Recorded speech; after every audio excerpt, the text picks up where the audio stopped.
Bonjour à tous, c'est Jean pour votre podcast en français pour réussir. Ce podcast est consacré au travail sur le DELF et le TEF, donc c'est des examens français.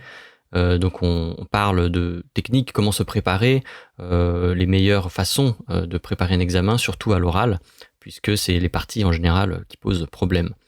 Donc aujourd'hui, on va continuer sur notre série sur le TEF Canada, un examen que vous êtes nombreux à passer dans le monde entier. Donc voilà, j'ai plusieurs étudiants qui me demandent souvent des conseils, voilà, qui achètent mes livres, etc. Aujourd'hui, je vais vous proposer un sujet d'expression orale et c'est pour la section B. Donc on va essayer de voir, voilà, juste pratiquer un petit peu et là c'est à l'oral. Donc c'est vrai que moi j'ai publié des livres, c'est tout à l'écrit, mais c'est vrai qu'à l'oral, les mots, on apprend d'une certaine façon, c'est une façon un peu différente, donc je pense que ça peut aussi vous aider. Donc on va faire un sujet qui est dans le livre que j'ai publié, et ça s'appelle Un premier vol en ballon libre. Voilà. Et donc il va s'agir de présenter ce document à votre ami, comme vous savez, lui téléphoner, le contacter, et puis lui parler de ce document, le décrire, et ensuite lui proposer de participer à cette activité, et donc le convaincre. Voilà, c'est très important, c'est l'objectif de cette section B, voilà, de convaincre votre ami, quelqu'un que vous connaissez, mais peut-être un membre de votre famille, bon, en général c'est un ami, de le convaincre de participer à cette activité. Alors, vous voyez ce document dans un magazine, sur internet, peu importe, et vous allez le présenter tout d'abord. Alors, on va le lire ensemble. Un premier vol en ballon libre. Un premier vol en ballon libre est toujours une expérience inoubliable. Vivez un moment fort en sensation. Découvrez notre patrimoine d'une manière très originale. La beauté des châteaux, paysages culturels, classés patrimoine mondial de l'humanité par l'UNESCO. Soyez au cœur de la nature. Les paysages sont absolument magnifiques. Pour en savoir plus, info@montgolfière.com.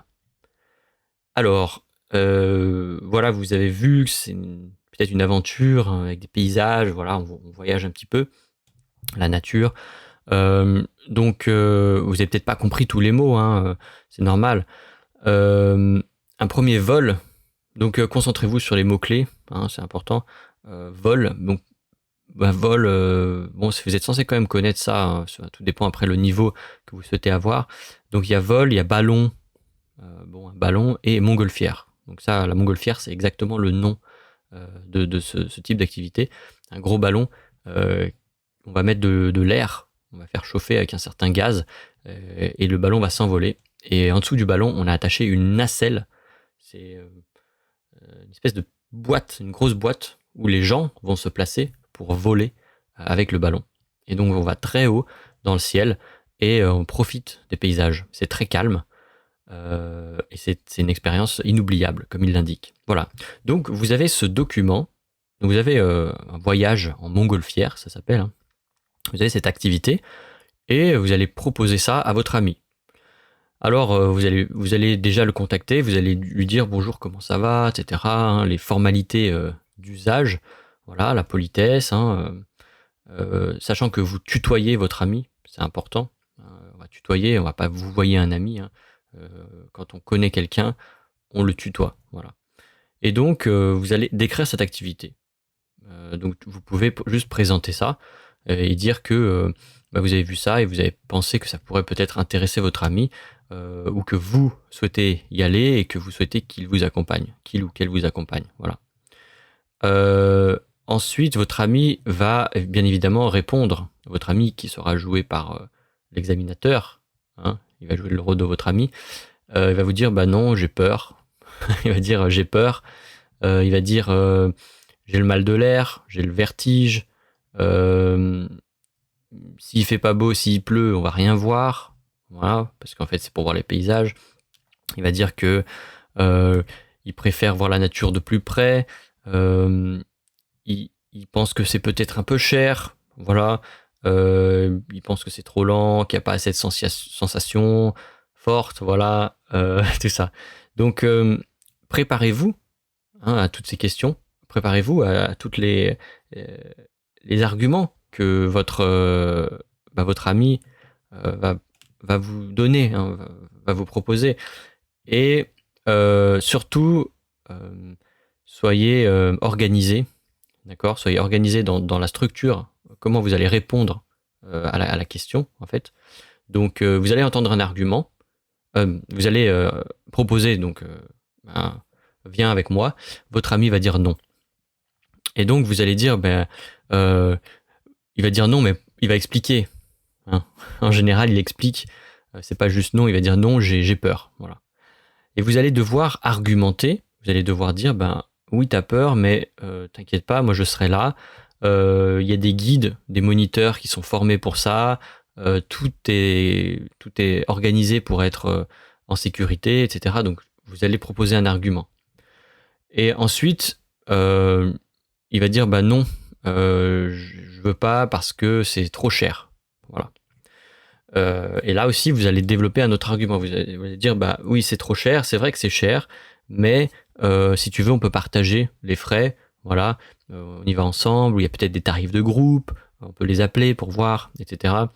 Peut-être qu'il y a des tarifs pour les moins de 25 ans, pour les jeunes, pour les étudiants, pour les chômeurs, les gens qui n'ont pas de travail, etc. Voilà, donc écoutez bien chaque argument de votre ami pour répondre en connexion avec cet argument. Voilà. Pour répondre de manière correcte. Il ne faut pas dire non, c'est bien, viens, t'inquiète pas. Ça ne sert à rien.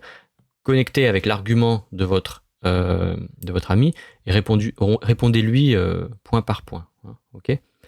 Ensuite, dans la manière de répondre, je pense que c'est important d'accepter, comme je vous l'ai déjà dit, d'accepter l'argument de l'autre. De pas dire juste non, mais ça va, non, mais ça va, non, mais c'est pas cher. Ça, c'est pas très développé. Vous allez accepter, donc vous allez dire certes, c'est un certain prix, certes, c'est assez cher, mais on peut peut-être avoir des réductions. Ou alors vous allez dire c'est vrai que c'est assez cher, cependant, on peut peut-être téléphoner pour savoir s'il y a des tarifs de groupe. Voilà. Ok. Donc, vous savez, l'argumentation, il y a des structures spéciales en français pour argumenter. Donc, par exemple, même si c'est cher, par exemple, même si, etc., bien que, tout ça. En fait, ça c'est important. Ensuite, il y a la structure dans ce que vous expliquez, d'une part, d'autre part, voilà, pour développer vos arguments, structurer vos arguments. D'une part, il y a peut-être des tarifs de groupe. D'autre part, il y a aussi peut-être des réductions pour les étudiants. Voilà. Ensuite, c'est pareil. S'il a peur, par exemple, votre ami, vous allez pouvoir lui dire, non seulement moi je serai avec toi, mais aussi les guides, les moniteurs seront là pour assurer ta sécurité. Il n'y aura pas de problème. Voilà. Et donc organiser, voilà, avec des mots-clés, des structures, enfin c'est pas des mots-clés, c'est plutôt des connecteurs logiques pour pouvoir organiser ça. C'est très important parce que ça montre votre maîtrise de la langue française. Donc bien organisé de manière logique et chronologique. Donc à chaque fois que vous allez interagir avec votre ami, vous allez organiser. Vous allez pouvoir dire tout d'abord c'est pas cher, ensuite c'est très sûr, de plus tu seras avec moi, etc. Voilà, essayez d'utiliser ces mots, ils sont disponibles dans le guide que je vous ai écrit. Voilà, donc c'est un rappel, je vous proposerai encore d'autres sujets comme ça. La prochaine fois, on verra peut-être plutôt comment présenter un document. C'est pas long, il y a 2-3 phrases, mais je pense que ça peut vous aider à commencer à prendre confiance aussi. Donc vous avez un document, vous allez le présenter à votre ami, donc on verra ça la prochaine fois, je pense. Voilà.